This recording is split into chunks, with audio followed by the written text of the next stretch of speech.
Well, Stjuart, welcome to the Basis Project. My name is Miles, and your name is? Stjuart Swerdlow. And what brings you to the United Kingdom? It was an airplane, My but God. I am here to do seminars and consultations and interviews. Now, for those who don't know who you are, what's your basic background? Well, Montauk Project, for instance. Montauk Project, yes, exactly. But because I was in Montauk Project, I have to give a background of my family.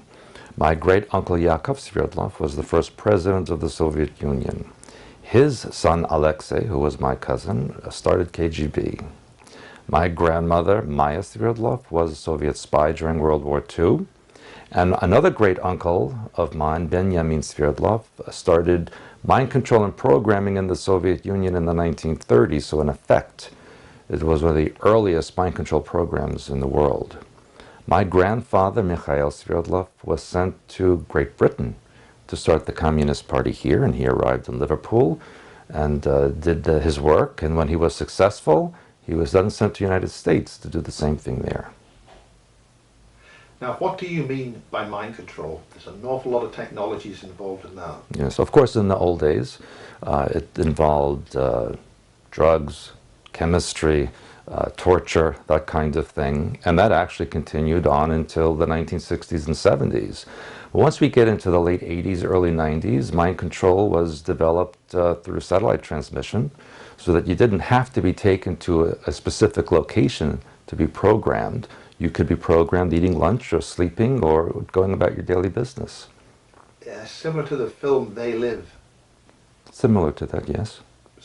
So can you describe the techniques involved in these types of mind control? Yes, and it was actually pre-Montauk project. Montauk was actually 1970 to 1983. But we have to thank the Germans during World War II for developing procedures that fractured the mind pattern of a human being through torture. They developed what is called psychic driving, where you bring a person to extremes, several hours or days of extreme cold and then extreme heat.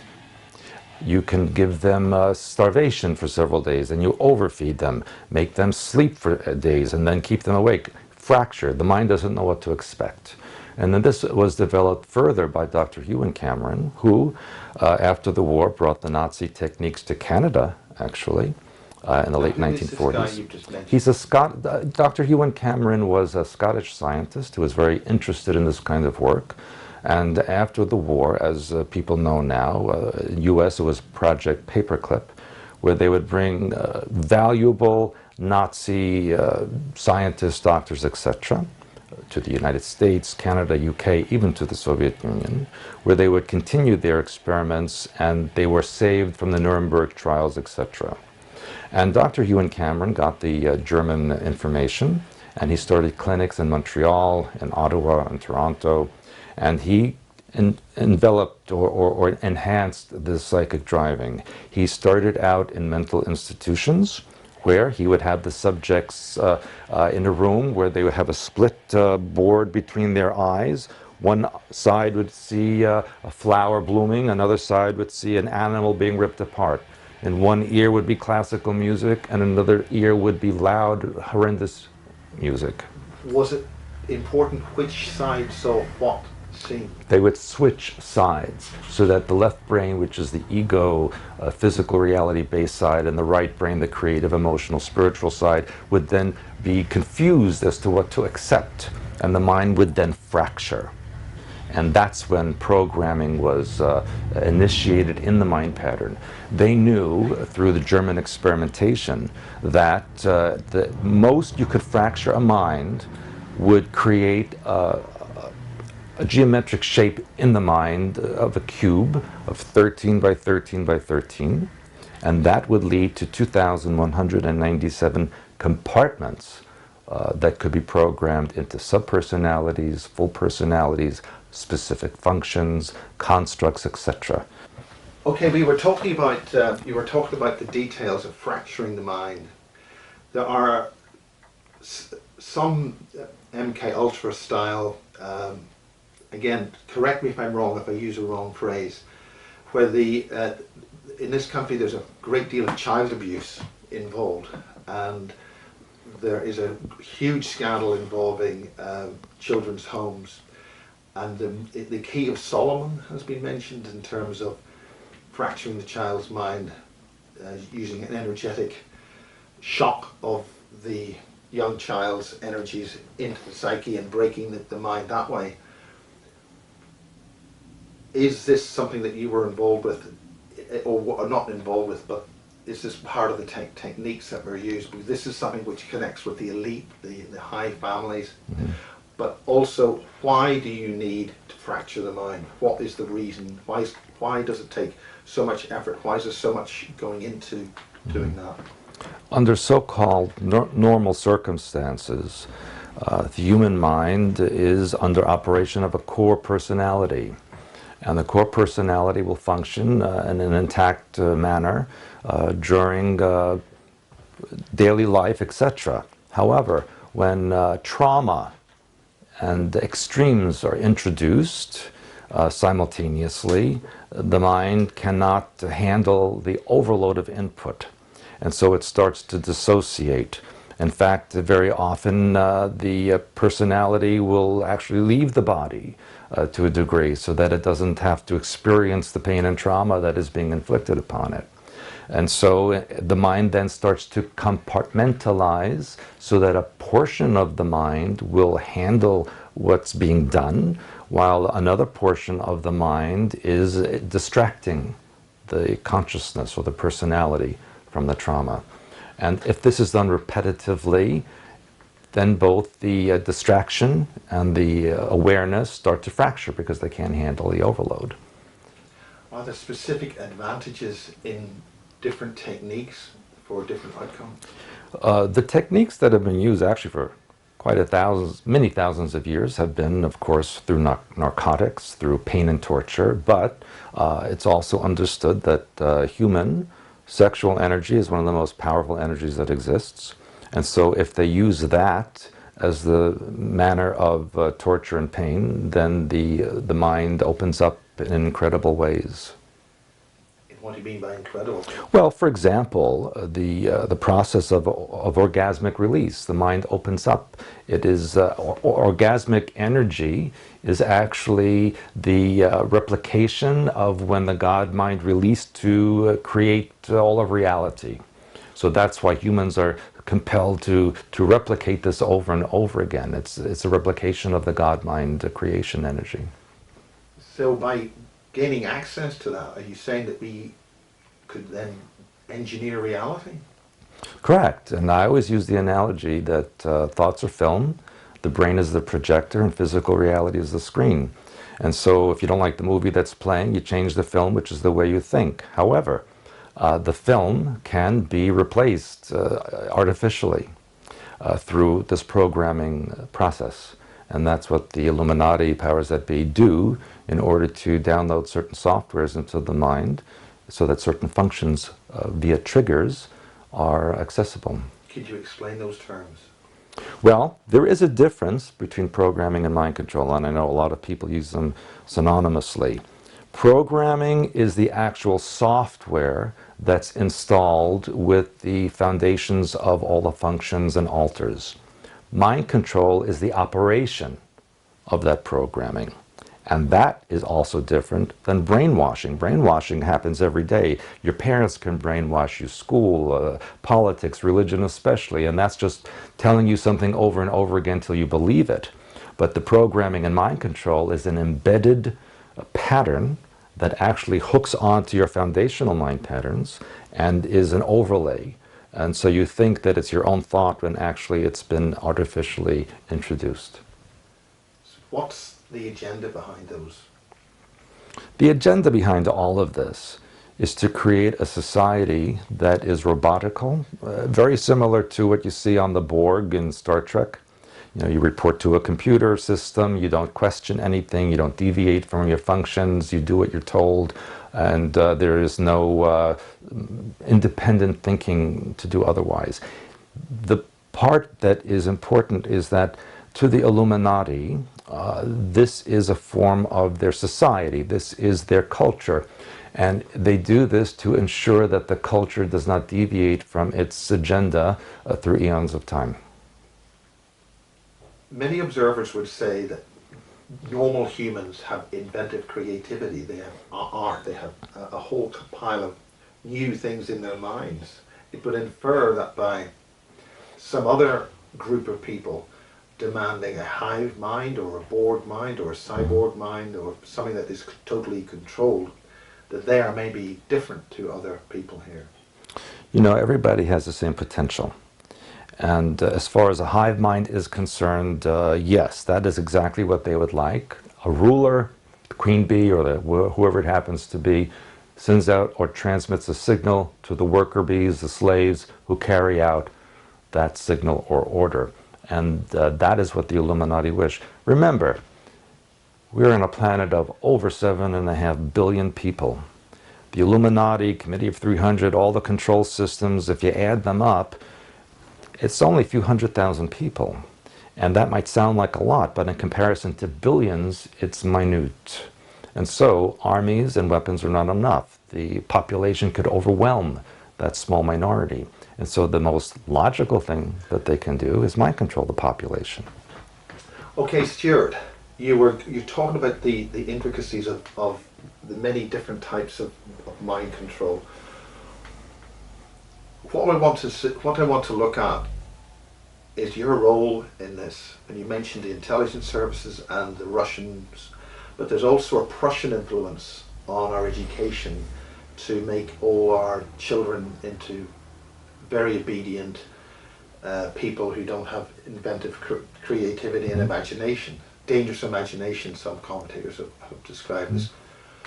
What ultimately is the purpose of all this, and where is it taking us?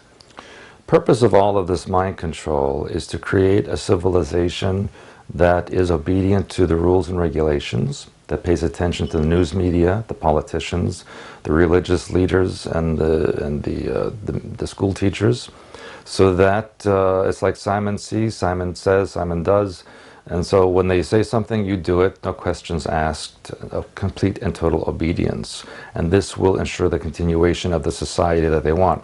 Now, the leaders of our world, and I know that will be strange to many people who aren't familiar with the information, have a descendancy from the reptilians who colonized Lemuria, then created the civilization in Sumeria, became the Chaldeans, the Mesopotamians, the Babylonians, and Khazars, and so on, until they went into Western Europe and everywhere else in the world.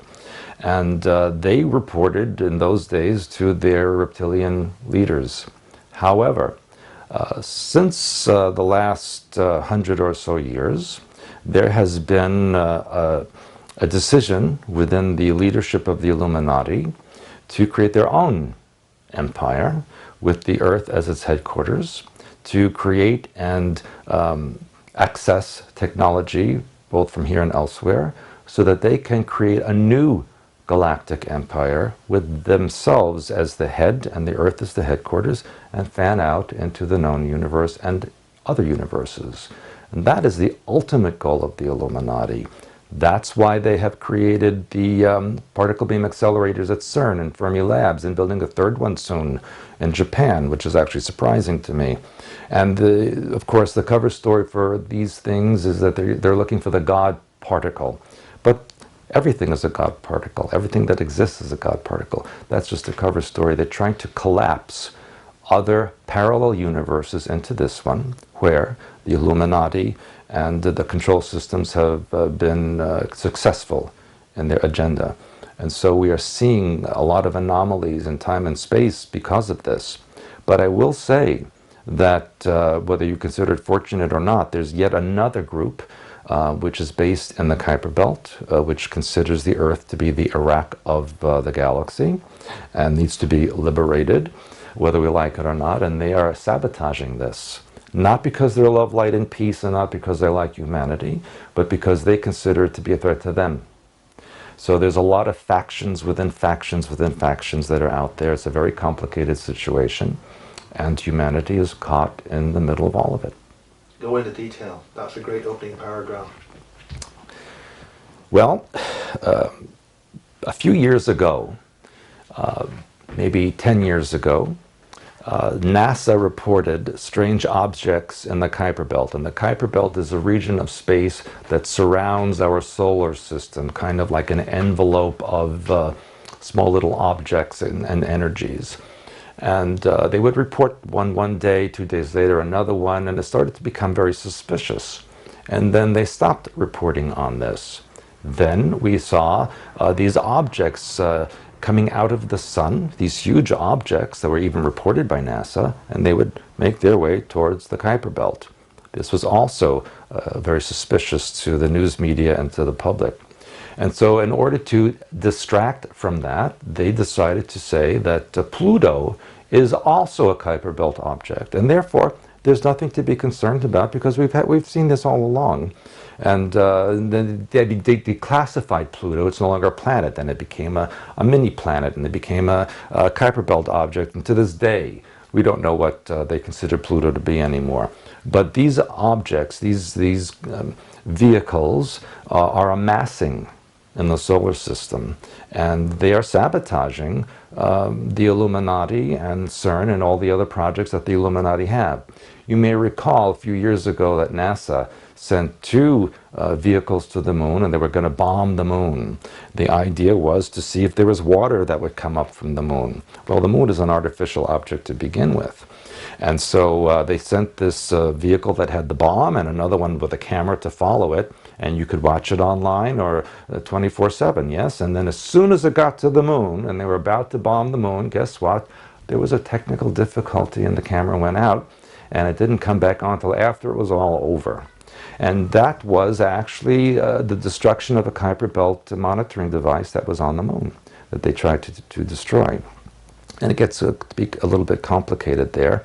Explain the complexities of this. The complexities are that there are other factions on the Earth that are actually in alignment with the Kuiper Belt beings. For example, from 1938 to 1944, the Third Reich built the Paradise for the Führer in Antarctica, and they called it Base 211 or New Berlin.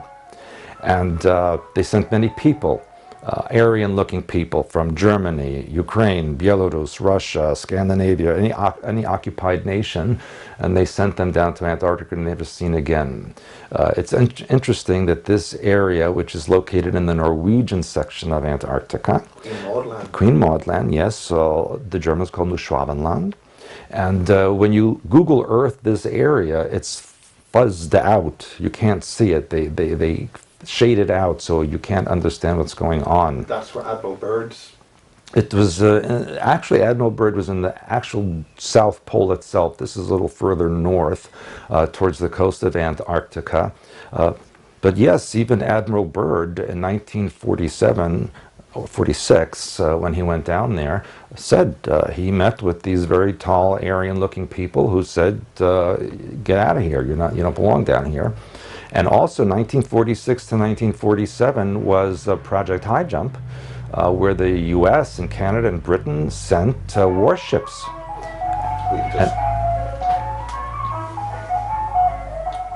Sabotage. I wonder if that's secret code. Yes, it is. Don't hold back when you mention certain groups. If you wish to say them. Yeah. So they sent this project down there it's for a war purpose, and over 50 American military people were killed. They could not fight against whatever technology was down there, and then they returned after 8 or 9 months. Now I went to Antarctica in 2010, and I visited several bases from Argentina, Chile, Ukraine, British base down there. And what was interesting on the British base, there was this big plaque outside the base that said it was built to monitor the enemy. So I said, what enemies? Or perhaps there are penguin terrorists or walruses that are, a danger to society. But of course, pelicans perhaps. Well, there was actually more penguins and seals. Actually, walruses are at the North Pole. So that was an interesting observation to see there. I visited the Ukrainian base and asked for a tour, and they showed me the bathrooms and the bedrooms and their this most southern bar on the earth, but they would not show me any of the technological French equipment and they had. Italians lost a base down there, Concordia base. Yes, from what I understand, there's still no French or Italian base anymore. And the Russian base in Lake Vostok, as you know, had very mysterious anomalies where there was radiation and ELF rising up from underneath the frozen lake. And in fact, Lake Vostok, underneath the ice, went up 65 degrees anomalously. A couple of years ago, the Russians were drilling to see what was down there. And then it was reported even on CNN and BBC that the team disappeared. The Russian team was gone, and there was no communication or contact. But if you went on Russian news, you found out that yes, indeed, after several days they were in communication, and they reported that underneath the ice they found a gigantic swastika flag under the ice. And so, to get back to the first part of what I was saying, the Fourth Reich is in league with these beings in the Kuiper Belt to create disruptment and sabotage to the Illuminati plans. Again, not for the purpose of uplifting and helping humanity, but for their own agenda of control and manipulation. And so it's my understanding that once they are successful in the elimination of the Illuminati, the Kuiper Belt beings will allow the Fourth Reich to administer the Earth for them and incorporate it into a different galactic network. Back in the late 1960s, the US government was in contact with a certain alien group who called themselves the Network.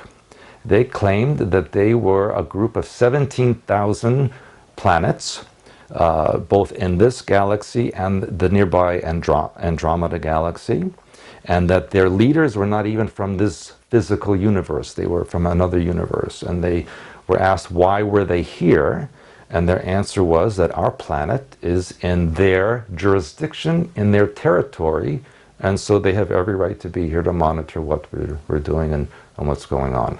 Sounds like the Federation in Star Trek. Yes, except there's no prime directive.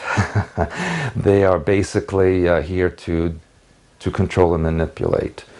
Are there any? One of the people I've interviewed, a guy called Chris Thomas, described a group which was held out of the. They couldn't get into our solar system, i.e., in the Kuiper Belt, and he called them Balon.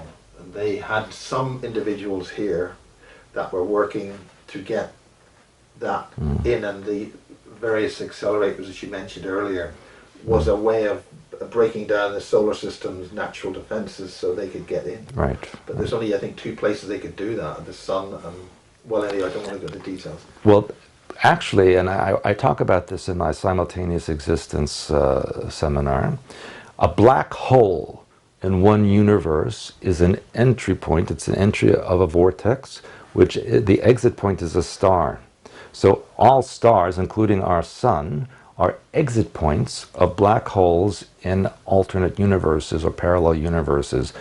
And vice versa, black holes in our universe will go into stars in other universes, and that is the natural vortex. It's the natural way the multiverse, as they now call it, shares energy, breathes in and out, if you will, and that's how energy is maintained and balanced throughout of creation. And so that is how many of these beings enter into our solar system and galaxy, is through these star portals, because that's what stars are. And I will tell you that the reason it's such a concern is because when we do nuclear experiments, when we have pollution, etc., it not only affects our world, but goes interdimensionally and affects parallel universes as well. So that is why they consider it to be important to stop what's going on here.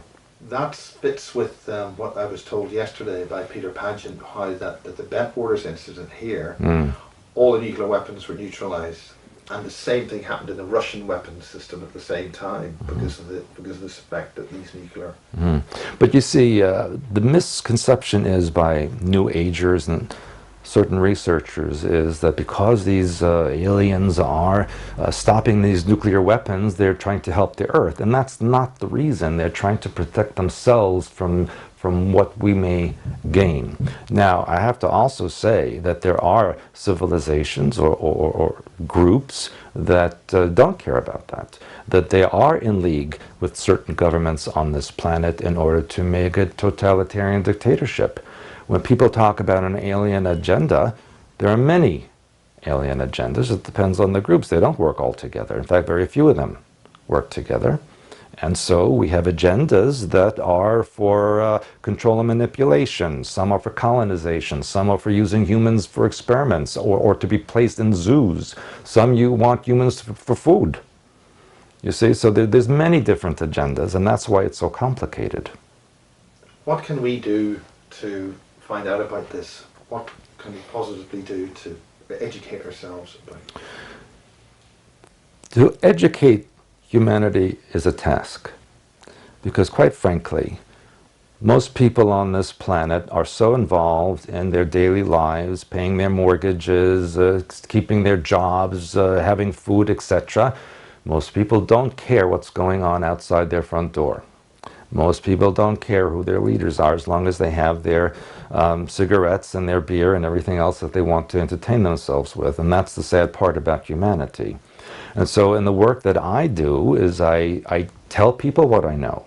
They can accept it or reject it. That's their business. But at least I know that I'm telling them the truth and they can do with it what they want. I feel an obligation to do this because, number one, of my family background. You know, my great uncle Stjuart Swerdlow killed over 1 million people in the Soviet Union. And my other uncle created the mind control that affected millions and millions, tens of millions. And so I feel an obligation to do something about this. I myself, at the Montauk Project, was involved in experimentations and projects that were not helpful to other people. So when I was being deprogrammed and developed deprogramming techniques for myself and that I teach others, I felt a need to share this so that people will not go through what I went through. I don't want my children and my grandchildren to go through that. Could you go into the Montauk Project? We've heard of Cameron and Duncan Cameron and all these people. Yes, yes, and it was, people think of Montauk Project only about time travel, but that was not the original purpose of it. Montauk Project initially was about mind control and programming, genetic manipulation, esoteric weaponry, weather manipulation, and then it went into alien and even Atlantean technology, and then going into time travel and deep space travel. So it was many, many different projects under one umbrella. And the time travel was actually towards the end of the whole thing. That's where we have this link about the stuff that we know in the public domain is there's a big radar antenna, a SAGE radar antenna. Yes, it's yes. an abandoned base. There is, it was located near some kind of pyramid energy stuff. Montauk Base actually was built, or they started building it in 1799. George Washington created a lighthouse and a small underground area for supplies to protect the continental United States in case of British invasion. And of course, then over the decades and centuries, it was expanded and expanded. And then they finally, at one point in the 20th century, broke into an area that looked like the top of a pyramid. Now, if you look at pictures of the beaches of Montauk from the early 1900s, you will see people standing and taking photographs next to these looks like the top of a pyramid. And of course, everyone thought that the Indians in the area built it a long time ago. And then in the Great Hurricane of 1938, the rest of these pyramids tops were buried in the sand. You still don't see them anymore.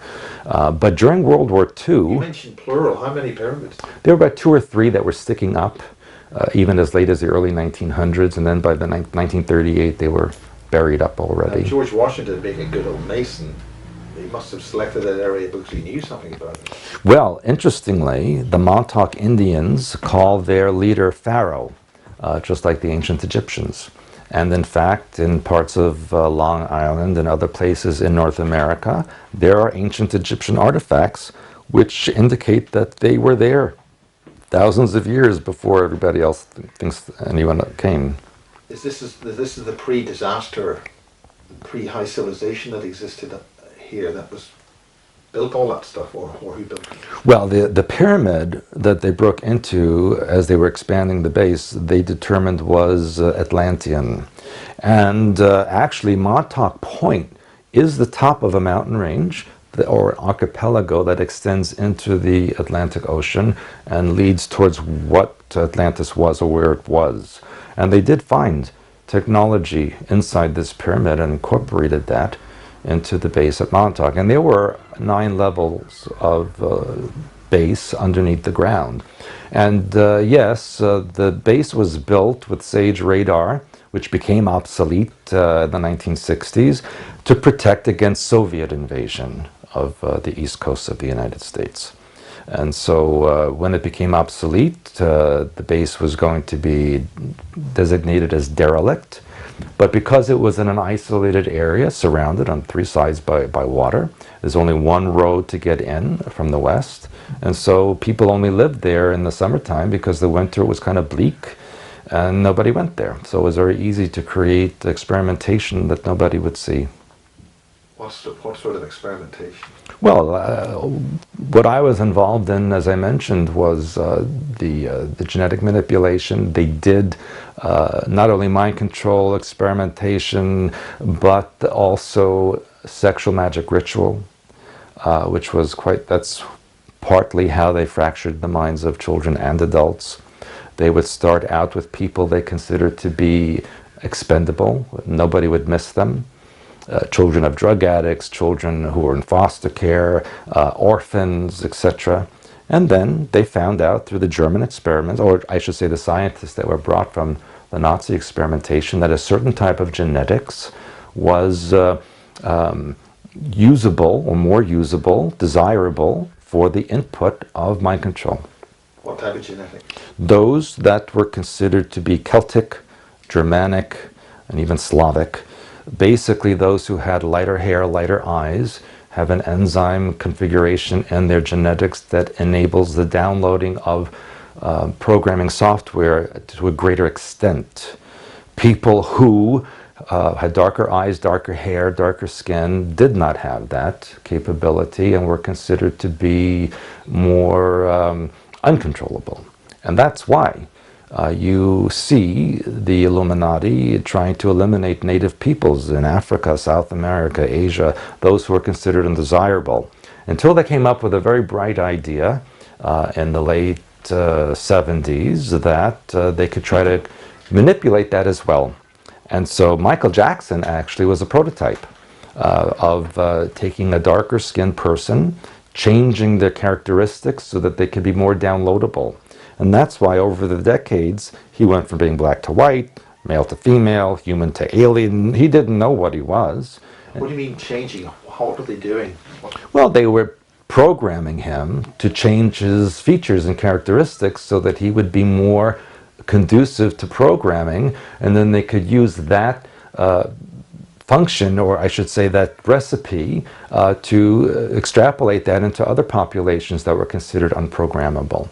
But unfortunately for him, he became overloaded, and that is a problem with the programming, because when they get something that's really usable, they really use it, and they put in as much as they possibly can until it overloads, just like if you put too much software in a computer, it shuts down. And he shut down, and he needed drugs and medications in order to function, and then he became a liability. And when a programming icon becomes a liability, they eliminate them. John Lennon as well? John Lennon, many people, Michael Jackson, there have been so many over the years. But why do they use a public icon like that? Are they trying to somehow transmit this to the general public? Yes, when they take what we call a programming icon that have very specific softwares running, and they put them before a camera, or they have music that's on the radio or in a movie, what have you, those who are programmed to follow that icon will do the same. They will do the same functions. Look what happened when Britney Spears shaved her head. Next day, thousands of people around the world shaved their head. They didn't know why, but they did it because their icon did it, so they had to do it. So it was a very successful program. Yeah, but you know, what they did was, in Montauk, when they would torture a child or an adult, whatever they were using at that time, the room was surrounded by devices that absorbed the energy. What they learned is when a child especially, because children have this greater energy of fear when they're traumatized, and if they execute a child at that moment of heightened fear, the pineal gland produces a drug called adrenochrome. And if they extract that adrenochrome, it becomes a very powerful chemical that can be used for programming and for sexual magic ritual or any other ritual that the Illuminati want to participate in. Also, the energy or the components of the atomic structure of this adrenochrome can be downloaded into a software that can be then enhanced, boosted, transmitted to satellites, and then radiated down through scalar waves to a particular person, place, or thing, or to genetic groups, or to entire countries. And that's how they also are able to enhance their control systems. So this would explain our telecommunication systems and what's involved in the communication systems. Yes. You know, in 1988, President Reagan was very happy to announce that the entire planet was ringed by satellites so that there was no place on Earth that would be considered remote anymore. But what he didn't say to complete the statement was that every place was now controllable. All mind control could be transmitted to anywhere on the Earth, no matter how isolated it was. And so when people think, you know, and they tell me, well, I'm going to move to New Zealand, I'm going to move to Ecuador because I get out of the control system. No. It's a new world order. It's a global order. It doesn't matter what country you go to, where you think you're going to hide. The transmissions are there. Now that means a very complicated system, which it's naive to think there's a couple of people in a base somewhere looking at a screen, clicking a mouse to say that implies an artificial intelligence. Correct, correct. You know, there's no one listening in for every single person out there. Of course, that would take quite a lot of manpower. What they do is that's why they want people to have cell phones and computers and even the electrical system in their house, which people have to realize is also part of the control system. So when you are on the phone or you're on a computer and you say something and you type a certain word, you say a certain thing, it registers and goes into a system which a computer reads out. If there's a consistent pattern of an issue, then it may go to a person to review, to determine if a contra program or a program that fixes these problems should be transmitted to that particular person. So there's a few levels before a person actually looks at an issue. Otherwise, there's just a general transmission to humanity. Now, the entire planet is programmed. 100% of the population has some sort of programming, but there is about 5 to 8% at this point who are specifically programmed. And that means they have many deep layers of programming for specific functions in the global agendas that will be perpetrated upon the Earth shortly and already have been. One, for example, which is in process is the financial collapse, which is in process right now, imminently, so that they can replace the currency with a global currency and a credit system. The next big thing will be the staged alien invasion, where they will have you believe through Blue Beam Project that the Earth is being attacked from elsewhere. President Reagan announced this also in the 1980s that this may happen. What do you call Blue Beam? There's many different types of Blue Beam. Well, generally, Blue Beam Project is satellite transmissions through the ionosphere that predict that show a holographic image of an object, a face, religious figure, whatever they're going to show, so that people think something is happening in the sky. A lot of the vehicles that are seen these days are actually blue beam holographic projections. Now, this is not actually holographic technology, it's some other kind of technology which is feelable and Now it is. Now it is. They tested this actually in 1962 in Havana Harbor. That's how old the technology is. Actually, it's based on alien technology. And U.S. submarine surfaced not far from Havana Harbor and projected an image of the Virgin Mary over Havana Harbor so that the communistic society would become religious again and get rid of their leaders. That was just a test. Now you're correct.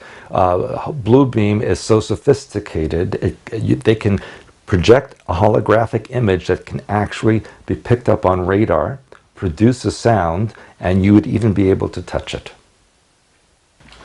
In these closing stages, what exactly do you want to get across to people, not necessarily this country? What's your bottom line on the mind control and other, I mean, you're helping to deprogram people. What's the beef there? It's not just for any one country. I try, my hope is all people will at least look. You're we're in England now, but yeah, yes, it's here in England. Well, this is like this one of the centers of mind control, isn't it? You have Tavistock here and other locations. But you know, it doesn't matter the country because ultimately they all have the same rulers behind the scenes. They don't recognize borders. And so I don't know if I can say my goal, but my hope is that people will wake up and realize that things are not the way they should be, that they need to take control of their own mind. I don't believe in physical revolution or physical violence. The war has to be in here. You have to take control of your brain, of your mind pattern, of your emotions, and do release work that will undermine the mind patterns of the programming and then release what's hooked on to those mind patterns and access your core personality, reintegrate who and what you are, sew those compartmentalized pieces of the mind back together so that we can have the society we're supposed to have. Why does this happen? Because, as I said before, we project out what's in our mind patterns and the world reflects it back. So humanity as a species has a victimization mind pattern. When you have a victimization mind pattern, you attract tyrants and oppressors. And so, what we see, it's really, we must take responsibility. You can't blame the Illuminati or the aliens. They are here because we're allowing them to be here. If we change the way we think, change the film, project out something else, then they will have no power over us. It could happen tomorrow if everybody would wake up and do it. Is that likely? No. Will it eventually happen? I believe so. I think that humanity will be backed against a corner to the point where they'll say, hey, we've had enough and we're going to do something about this. The Illuminati, the mind control, the programming, all of this, they want you to think that you're disconnected from the source, from the God mind. But that can never be. They can only make you have an illusion that that is so. But in actuality, you can never be disconnected from Creator. And so it's my hope to teach people how to take that part of them, the creative part, and extrapolate that into their lives and project that out so all of this will go away. Okay, how do people wake up? This is what I teach in my work. I teach people how to balance the left and right hemisphere of the brain, how to work with their energy systems, how to deprogram, how to connect to their higher intelligence that's within them. I teach them color therapy, alternative healing, how to eat, how to exercise, basically how to be a human being. And so that's what I teach. And again, it's up to each individual to do this or not do this, their choice. And how do they do that? How do they get in contact? Or, I mean, if you can't do it personally, are there any others that you get? To be honest, I don't know what other people do. I only know what I do. I don't really go to other websites or read other people's works because I'm too busy doing what I'm doing. And of course, my wife and I have expansions.com on the internet, and we do our seminars, webinars. We teach all kinds of classes. We have a blog. I encourage people to take a look and see what they think. Okay, if there's 5 things that you want to get across. Do you want to just... 5 things to get across. Well, we could make it around half dozen if you want. Well, or just one thing. You know, and they're not in any order of importance. That's just what comes to mind. And that the first thing is that, and I tell this in all my classes, that there's nothing to fear. You are always loved. You can do nothing wrong. And when I say that, it's not that you should murder people. It's that whatever does happen, there's a reason for it and a lesson to learn from it. And that you must take control of your own mind so no one else takes control of your mind. And research who and what you are. What are your origins? Where did your family come from? And I encourage you to go to the sources, not to read in books or on the internet, but go to where you originated and go from that source back, because that's where the information is. And to be kind to each other. You must be kind to each other. Get rid of the anger. Get rid of the hostility. There's no reason to fight. Now is the time to unify, but for the right reasons. Why now? What's happening now? Right now, we are in the very critical point of the entire collapse of society as we know it. It will start with the collapse of the economy. The Illuminati are creating artificially events that they will correlate to the book of Revelation so that they can prove the validity of the Bible. And that's why we see every week discoveries in the Middle East and in Europe and other places that verify certain chapters in the Bible. We've even seen a Hebrew University in Jerusalem verifying the Shroud of Turin being 2,000 years old. And so that will establish the second coming of Christ, who will be a cloned being whose genetics will match the blood on the shroud. Now, before that happens, as I mentioned, will be the staged alien invasion. We will not see the so-called invading species, but a savior race will come to chase them away, and that will be presented as the reptilians who saved us. And they will announce that they are our true ancestors. They're the mommy and daddy of human beings. And then they will bring in the staged second coming, who will announce the New World Order as his new holy empire. And when they match the genetics to the shroud, who's going to say it's not him? And so as George Bush said after 9/11, either you're with me or you're against me. So there will be a dichotomy of those who will accept and those who will not accept. And my hope is to avoid getting to that point, because there will be a lot of worse things before it gets better. But should all of this happen in the way that it's planned, ultimately those beings on the Kuiper Belt that I mentioned will make their own move. And the Illuminati are afraid of them because their purpose is to get rid of them. But again, there's no love, light, and peace in the Kuiper Belt either. It's just another control system with another agenda.